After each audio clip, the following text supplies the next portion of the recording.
What makes an antagonist? An antagonist is a person who is opposed to, struggle against, or competes with another opponent, adversary.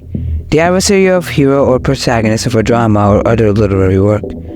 Now, before I jump to how Shigaraki is a great antagonist, why don't you like the video, subscribe, and click the bell icon so you never miss an update. Now, let's begin. When we first see Shigaraki, he crawls to a portal looking incredibly threatening and menacing, with his entire body being covered by hands. In one of his volume extras, Horikoshi explained that he loves drawing hands because besides the face, he thinks it's the most expressive part of the body. But there is one character in who drawing hand would be a nightmare. Guess who? Despite this, Shigaraki carried no aura or presence whatsoever. He is irrational, has no real ideology except from destroying the world just cause, and he throws a tantrum every time when things don't go his way, essentially making him a man-child. But all of this was intentional, as Shigaraki's journey was supposed to parallel that of Deku's journey, complete novices around the beginning of the story.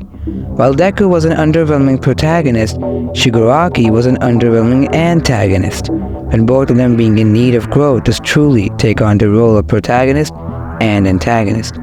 Parallels is one of Horikoshi's favorite tropes, like Deku and All Might, Bakugo and Endeavor, and even Bakugo and the second one for all user.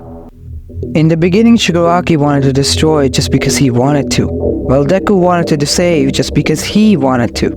Deku achieved victory by trusting his allies and working alongside them, while Shigaraki failed miserably because of his overconfidence in the Nomu and his lack of trust in his comrades, whom he treats nothing more than disposable parts. Where Shigaraki changes, however, is after the USJ, when Shigaraki comes across his first foil in Stain. Stain represents everything that Shigaraki lacks. He is the shonen antagonist people think of when they think of an antagonist. But to Shigaraki, him and Stain were the same, because all they want to do is destroy something they hate. But the core difference between them is ideology. Stain's ideology is that one can call themselves a hero, whilst accepting fame and money. That heroism should solely be a selfless act. After the Stain arc, when both Dabi and Toga come to join the League of Villains, they were talking about Stain's will. This enraged Shigaraki, and for the first time, he went seeking advice from someone other than his master. All for one, he goes to Deku. Deku tells Shigaraki that Stain had an ideology. It was his way of trying to fix society. That is why people resonated with him so much. At this moment, Shigaraki matures, realizing that symbols are necessary to unite people. And to truly destroy this hero society, he must destroy its symbols. And to accomplish that goal, become a symbol himself, for his own league's benefit. The next time we see Shigaraki, he's essentially a completely different person. When sending the Vanguard Action Squad to the forest training camp, when talking to Kurogiri, he where before would have referred to them as chess pieces, he now sees as allies, someone he acknowledges. Not to say that whether the Vanguard Action Squad succeeds or fails doesn't matter, because what matters most is that it happened. It will be more than a giant blow to the hero society. Shortly afterwards, the Kamino incident happened. That was a huge blow to both parties. Both our protagonists and antagonists lose their mentors, their father figures, and now were left to fend off on their own. Now that the League of Villains was in a tough situation, no Nomus, except for the high end that Kuraki gave to Dabi, Shigaraki faces his next challenge in Overhaul. Someone with a better version of his quirk, a stronger organization, but the difference is that while Overhaul treats his companions as nothing more than mere disposable pawns, while Shigaraki and the League are more like family at this point. He genuinely cares about their feelings and their views of things, yet he doesn't lose his composure, but takes the situation very rationally, at first allying himself with the Hasaikai in order to betray them. Taking advantage of the hero's attack on the Hasaikai, he destroys Overhaul not just physically, but also mentally, taking the quirk-destroying bullets for himself. After this, the next time we see the new infamous League of Villains, no resources, no money, barely scraping by, and even in these tough circumstances, Shigaraki looks forward to finding the Doctor, the right-hand man of All for One. In search for the doctor, they come across their ultimate weapon, All for One's bodyguard, Gigantomachia. They fail to tame Machia and are transported to the doctor's secret hideout. This is where Shigaraki speaks his wish in front of everyone: to destroy.